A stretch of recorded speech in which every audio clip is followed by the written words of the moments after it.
tugenda kuteekako amaanyi gaffe gonna Mukama Katonda ge yatuwa. Kubanga ezo constituency 50 tuzaagala wano ku Kido. Mityana district omukyala twamwagala nnyo mumugambe president muwe omwozi ajewe yetonde oba si kyekyo tumulumbe nalo na mutima naki. Okubeera memba tebali muntu gubaforcinga kubeera memba wa kibiina. Buli muntu abeera memba w'ekibiina ng'ategedde nti ekibiina kyayagala n'ebigendererwa byakyo. Ebigendererwa by'ekibiina okuggyako nakyemalira, okulwanyisa ekittabantu, okuleetawo enkola egoberera demokrasi, byennyini byenzikiririzaamu. Kati omutayinza bingobamu ebyo. Ndowooza nti Buganda naye erimu constituencies nnyingi nnyo gye tutayina n'abantu nga NUP gye twetaaga okufuna abantu abalala. Okujjako ng'oyagala kubuulira ggwanga nti ate mwakitegedde nti bano bajoyesi baagala bakakembo be babe nnyo n'okusinga Museveni. Kati Museveni kasooka tumuveeko n'aba NRM be sooka tumala okujebana ababye nnyo okusinga Museveni. Oba kyekitegeeza ndowooza n'ensuubira kya bulabe. Nga bwe mmanyi sina musango gwe nazziza mu kibiina. Sinaba kukeera ku makya ne kugamba nti kati nyingidde NRM. Sinakeera ku makya ne kugamba nti kati nze nkolera PLU oba mpagira Muhoozi oba mpagira Museveni. Bye baali batugamba nti byakukyusa buyinza babivaako ne basetolinga ku kyokulwanira okubeera ba leader of opposition. Awo ne ngamba nti ebigendera bya bano sisobola byegattako tebina gye bintwala. Abaka b'NUP abeefula bwekiwagi sigenda kwawukira ku balala kubabuuza akaliro mukawulira. Anyway, speech yafuddeyo n'ekolebwa gye buyiseekaawo NUP we yabadde n'ekibiina we yabadde ne meeting eyaba incumbent wamu ne ba to be leaders ne ba well wishers omukulembeze oba vice president wa Robert Kyagulanyi Ssentamu omukulu amanyikiddwako nga Mwanga Kivumbi wali okuva e Butambala municipality MP wayo ate nga yakulembera ebbendo bende eryo era nga yamyuka president Robert Kyagulanyi Ssentamu mu bendo lya Buganda. Yavuddeyo n'awa speech eyabadde y'amaanyi, eyabaddemu ensonga ez'omuzinzi, eyabaddemu ebintu bingi bye yanokoddeyo. Naye mu byonna njagala tutunuulire embeera gye yatunuuliddemu ng'annyonnyola kuba abasinga babakazaako ba Rebel MPs, naye nga kutunulira ba MPs MP abo abeefuula bakiwegi nga badde tebakonsideringa nsonga ezibadde ez'enjawulo ennyo oba enkulu ennyo mu kibiina. Of course ba MP bangi omuli ba Twaha Kagabo, mulimu ba Joyce Baagala, mulimu ba Mike Kakembo, Joyce Baagala of course Mityana, Mike Kakembo Ntebe, ono Twaha Kagabo Bukoto, mulimu Bashiri, Kawempe South, mulimu Nyendo Mukungwe, of course yaliko leader of opposition, Nobedi Bwanika. So ababaka bangi ne betugenda okutunulira olunaku olwaleero nti bw'otunuulira ababaka bano ngenda kwogerako naddala abaavuddeyo kubanga boogera ku nsonga ey'omukulu Mwanga Kivumbi gye yayogeddeko. Mwanga Kivumbi omukulembeze oba amyuka omukulembeze wa Robert Kyagulanyi Ssentamu mu bendo lya Buganda yavuddeyo n'anokola n'agamba buli position oba buli municipality gye yakoonyeeko n'abagamba eri vacant teriimu mukulembeze. Era nga mu position ezo mwabaddemu era position ezo zonna bakulembeze benjogeddeko. Bukoto South tebalinayo nga bo babala tebalinayo MP oba nga tubala tetulinayo MP. Kawempe South tewali.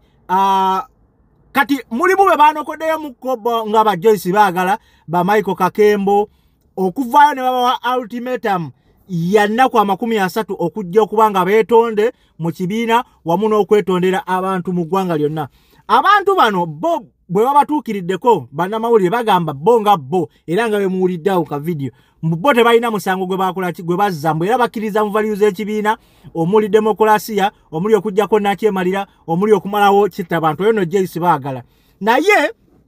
bw'obanga obadde okkiriza mu values z'ekibiina era nga ozigenderako olowooza lwaki baali kunokoddeyo mu bapya 57 NUP beeyina mu parliament lwaki baali nokoddeyo ennamba y'aba MP abo abatawera na MP 20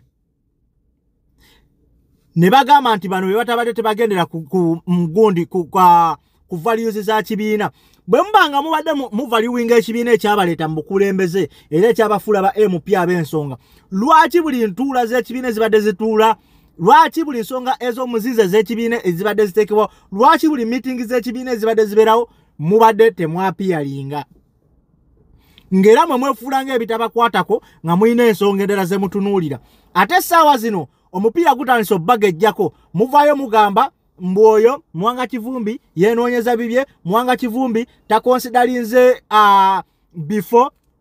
ba NRM bye babatwalako mu Buganda wabula atakonsidalinze ebifo ebirimu abe NUP ate batandika okulanagana n'aba NUP ekyo yali badde statement entuufu mukadde akatuufu wabula statement entuufu ekoleddwa omuntu omukyamu atya nti omuntu omukyamu oyo ye yava ku kibiina ekyamuleeta ne byekikkiririzaamu n'agenda n'atandika okukola ebintu nga ye ssekinnoomu nga tafutte ku value za kibiina bye mubadde mukola kyova olaba nti ogenda kuwuliza omukulembeze w'obukoto south ono gwe bayita Twaha Kagabo ng'avayo agamba oba nga ayogeza kirimi nze seegomba kaadi ya kibiina era saagala kaadi yabwe mbuuze natambula dda lwa nsonga ekibiina value z'okutwala obukulembeze zikyajjirako zakivaako abaffe ne nkubuuza Twaha Kagabo bava ku ky'okutwala obukulembeze bw'eggwanga bali ku ki ne badda ku kimu kyakulima mwanyi mbu ne badda mu kyokkayanira obukulembeze bwa leader of opposition. Does it make a sense ng'obukulembeze bwennyini bulondolebwa mu kibiina ne basalawo nti kati ono yagenda okuba ng'akulembera mu mbeera z'obwa leader of opposition wali mu lukiiko olukulu olwa parliament. Twaha Kagabo ey'ensonga gy'obwannafu olwansonga dda betrayinga dda abantu b'ebukoto n'obalyamu olukwe so kati embeera gyogereramu mbu ne banakwata secretariat yonna eya NUP ne bagireeta ne bagiteeka mu bukoto tebasobola kuba nga bagenda okubawangula weeriko Twaha Kagabo weeriko kati bagenda kusimbako omuntu ojja kukiwulira era ogenda kifumba ng'okizza munda ogenda kakasa nti n'embizzi nnyama era bagifumba sisinaka buli MP yenayina yakera ku makya n'ayita mu kibiina oba n'alya mu kibiina olukwe ogenda kifiringa era ogenda kivuga ng'okizza munda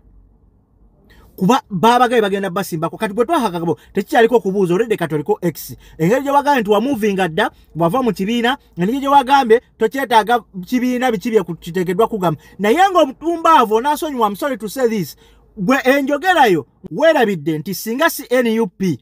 wali togenda kubeera nga okola ki ng'ojja mu parliament naddala abasinga kumwe mwenna bw'otunuulira Abedi Bwanika wali omaze emyaka emeka nga weesimba ku bukulembeze bw'eggwanga Uganda nga toyitamu ekyo kize ku bbali wali weesimbyewo wonna ku kifo ekyenjawulo ne bakulonda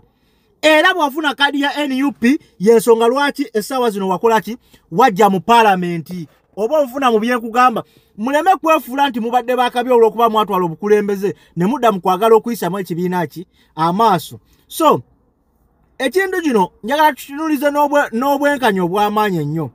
gwe wena MP ng'omanyi nti okkiriza mu value z'ekibiina lwaki oba tokola ekibiina kye kikugamba okuba ng'okola kubanga tukirize tugaane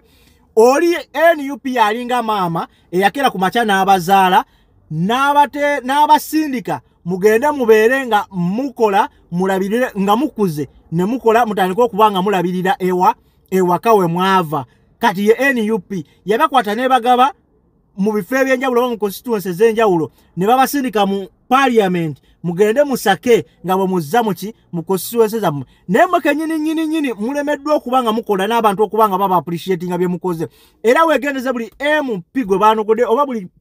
position gye baakoonyeeko oba buli constituency gye baakoonyeeko MP eyo abadde wa NUP naye nga byakola biri against NUP byekkiririzaamu kati Joyce baagala twawulira nti wagenda n'ekisinde ekya Democratic Alliance if I'm not mistaken ye Mike agamba ye wakudda asabe kadi ya NUP naye ogenda kudda okusaba kadi ya NUP ani gwosuubira okubanga agenda kubanga addamu okusimba mugongo okusemba bakuwe kadi ya NUP nga byokola byennyini ne bwe bagambye okukola obisimbako amaanyi obalaata bubalaasi nga bw'ogamba era gwe oyo Mwanga Kivumbi bamuwa obukulembeze yali badde asoosowaza muba mwagala asoosowaze mwe be yava nabo mu DP aleme kukola ki ekibiina kye kikkirizaamu nga ye nti olw'okuba Robert Kyagulanyi Ssentamu yamulonda ng'akimanyi nti okulembera ebbendobendo lya Buganda yalina okwasaganya mmwe n'ensonga ez'enjawulo ezikola ki eziruma Buganda of course abikolako era byaliko kyova olaba ayagala alipulesinge mu ba MP abatalina kye bakoledde bantu abatakkiririza mu nkyukakyuka babateekeko ba MP abanaasobola okuba nga bakkiririza mu bantu n'embeera ey'enkyukayuka ne value z'ekibiina ze kikkiririzaamu banyi nyo bavuddeyo ne babyogera mbwe si enkola essaawa zino sibye byali badde bibeerawo mu kaseera kano eyo si enkola gy'olina okuhandolingamu ba MPs oyagala babahandolinge batya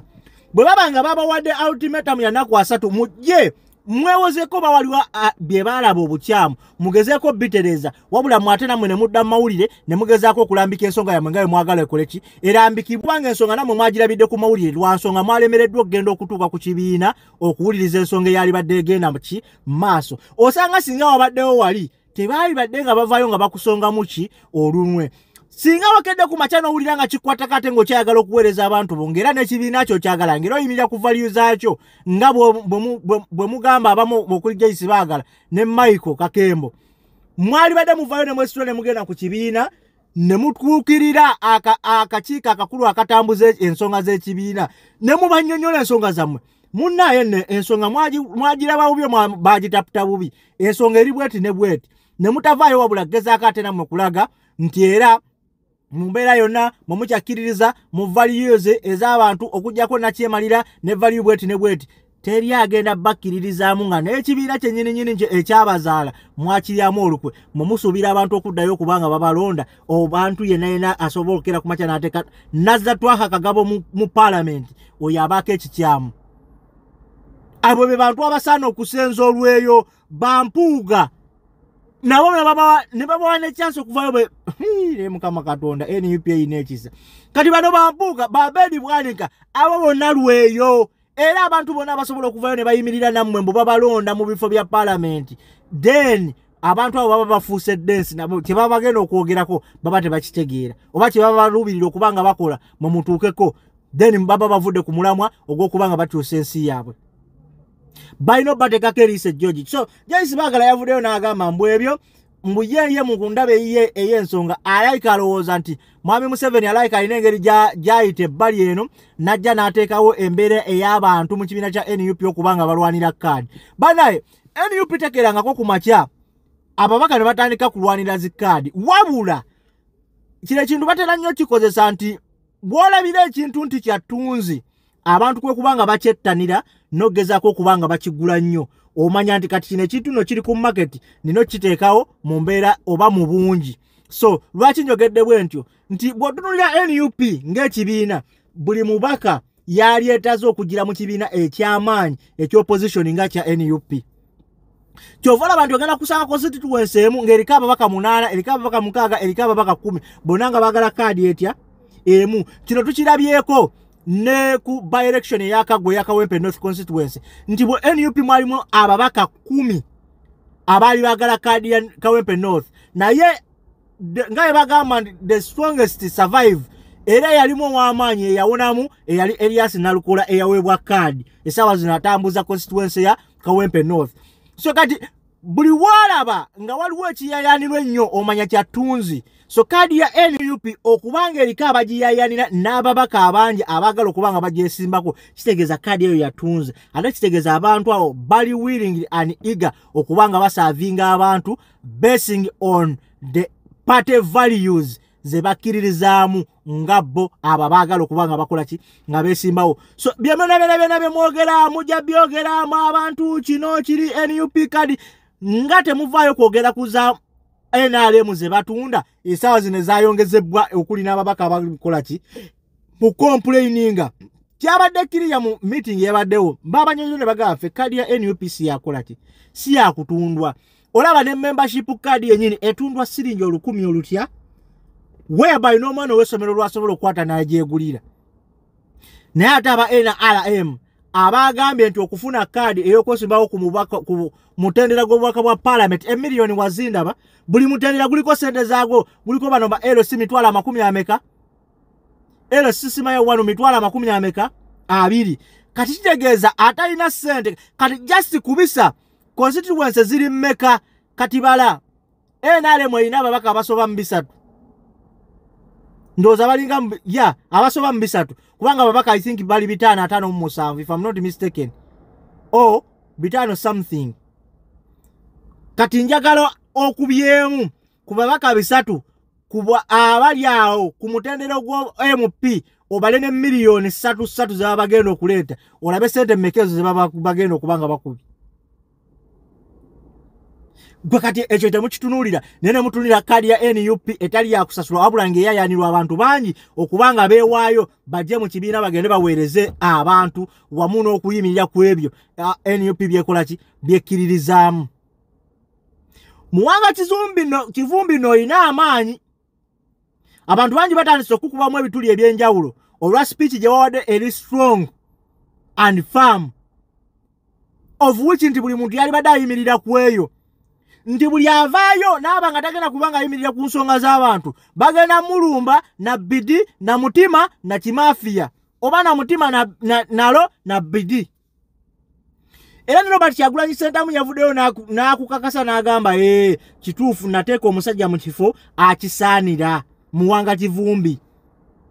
olw'ensonga ya maiden speech gye wavuddeyo n'okolaki nowa kyekintu be bantu be bakulembeze betwetaaga okubanga bayimirira ku nsonga ne bajogera ne ultimatum gye wawadde nze ndaba yawade teyeetaaga naddala ku bakulembeze abamu kati ng'owanyendo mukungwe owa kimanya kabonera okitegera Basiri naye ate yatuyiwayo bubi nenga Basiri twakuwagira okuva mu mwaka gwa 2016 ng'oli muzikiri atabala oli mu inside story otukoledde obwakabaka bw'enzululu nga Basiri bakunonako ne ku radio bananga abasajja bantwala n'okuba enduulu nga Basiri abantu bayimirira naawe KBM Live Brigade Basiri zo ali luddawa nja kwewola statement ya Zambali emu gye yagambye ng'ali ku NTV yagambye nti ebiseera ebisinga wano mu Buganda bwe tuba tulya ffe ng'Abaganda tebakukkiriza kubanga okolaki ng'oyogera oba omuntu ayogera yenna mwena mu Buganda tokkirizibwa omuntu ali yenna mu Buganda tokkiriza kulya ng'oyogera so nakwatiriza ng'agamba nti munnamawulire munnaabwe oba fooma munnamawulire munnaabwe Kaziwe Bashiri Mbazira kitegeeza okusirika okungi okumala emyaka 4 gy'amaze mu buweereza bwa Kawempe South kitegeeza abadde mu kulya ebbanga lyonna Bashiri singa si kyekibaddewo lwaki mbadde nga temuvaayo ku bigambo ebyogerwa ne muvaayo ne mwewozaako abantu bangi bazze bateekako allegations ez'enjawulo ne bavaayo okujja okwedifendinga mu mbeera yonna n'okujjayo obujulizi obukakasa nti ebintu bye babakonjera oba bye baboogerako si bituufu for example kino ekivubuka ekimu ekya nkyerabidde n'erinnya naye nga kinnamawulire kiddiini kyavaayo ne kigamba Joel Ssenyonyi yalya emiliyoni yali akawumbi kamu mu miliyoni 7 ne bakisaba obukakafu bonna obulaga nti Joel Ssenyonyi sente yazikolaki yazi obukakafu bwakibula nakatesaawa zino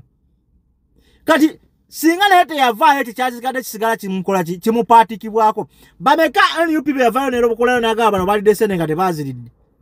omukulu Mafaya Simpuga yavaayo neyeewako obujulizi yali ku CBS n'agamba nyinza okuba nga sinazifuna sente naye ngenda nzisuubira era bwe naaba nzifunye ate yavaayo n'atugamba olwedde sente yali yazikolaki yazifuna dda temukyalina kye mugenda kulimba ggwanga abantu bingi nnyo babirabye abantu bingi nnyo bagenda buli mu MP abadde tayimirira ku kigambo kye buli MP eyajja ng'akakasa okufuna kaadi muganda wange n'ennaku zino Robert Kyagulanyi Ssentamu president yabagambye bino biralamu luli baali bafa nnamba y'abantu nti buli kifo bataddeko omubaka oba buli mutendera bagutaddeko omuntu naye kati abantu bangi abeetaaga ate kati babayisa mu kasengejja babasengejja tebagenda kumala gagwira buli omu bamalike bamukwate bukwasi bamuwe kaadi no ebyo byaweddewo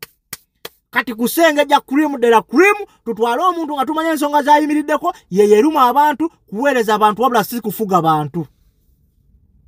kati ye NUP aweri tugenda kugiwagira n'omukulembeze tugenda kuweja ne values zonna tugenda kuziyimirirako ez'ekibiina mu mbeera yonna gwe wenna nga wakeera ku makya noyita mu lwali tolina kyokola tojjangako ku kitebe mu bbanga lyonna kuva lwe baakulonda ekibiina kibadde kitegeka gundi ez'enjawulo tolabikako ekibiina kibadde kibayita nti ba MPs mukole olabayo ba MP ba Lubatu olabayo ba Honorable Zaake olabayo ba Mwadanku Nyingi olabayo ba Mwanga Kivumbi olabayo kale medali ye bali mamwaka mubuusabuusa medali Lubega Sseggona naye omulaba nga is making appearance olabayo ba Honorable Namboze okitegeera so ababaka bolabawo bamusole ne kati bano bajoyisi baagala tomulabangako nti azenyigidde mu nsonga z'ekibiina ye okuva guni mafaya simpuka lwe bamuggyako obwalopu ndowooza yali amanyi agenda kufiira bwalopu myaka 5 nga tabuvaako ng'akyawomerwa futa muganda wange ebya NUP biralamu era kyovola ne Robert Kyagulanyi Ssentamu yabadde akkaatiriza ensonga ye yavuddeyo n'abagamba nze ndirwedde okubanga ngenda nziremu n'essimbe ku bukulembeze bw'eggwanga okuleka nga mummwe mulimu avuddeyo n'agamba nti akyagala nga mugenda mu kamyufu k'okuvuganya takirinaako mbeera bwebwe obukulembeze obutuufu bwe twogerako obwa demokulasiya so si bino obwokulembeze obwokubatwala ne bamala obubatwala ne mutandika kulya byammwe ne mulya ebigambo byammwe bye mwagamba abantu mutandikwa nga munoonya akalulu ye lwaki sikoma na wano kuba munyiiza bunyiiza MP abasinga MP antwala mu lubaga mu bendobendo lye lubaga mwenva simumanyi na mumanya sikuma mukutu gwa Kaifa Shiji the broadcast subscribe like and comment mbagala nnyo mwena abawangale ku mukutu guno era mbagala nnyo mwena abagiberako era abagyekuumirako muli b'amaanyi ate muli b'akabi temugambwako temuwunyikamu naye nga mbebaza mwena okubanga mugyekuumirako tumira ku mutabani wange Shakibu muwala wange Zahara ne bakyali bange mwena naddala ba Spice Gadgets nti mbagala nnyo kyali wange Sudimani PC Zari Erigoti n'abalala bangi menna mbagala nnyo omulimu gwe mukola ogw'amaanyi temujjangu okwo mwebale okubanga musharinga mwebale okubanga musubscribinga mwebale okubanga mutambuza information mu mbeera yonna gye mugitambulizaamu mpola mpola tujja genda tukula n'okwegattako ettaffaali katonotono mubeere bulungi mweraba sigenda kubanga asukawo olunaku olwaleero I salute you.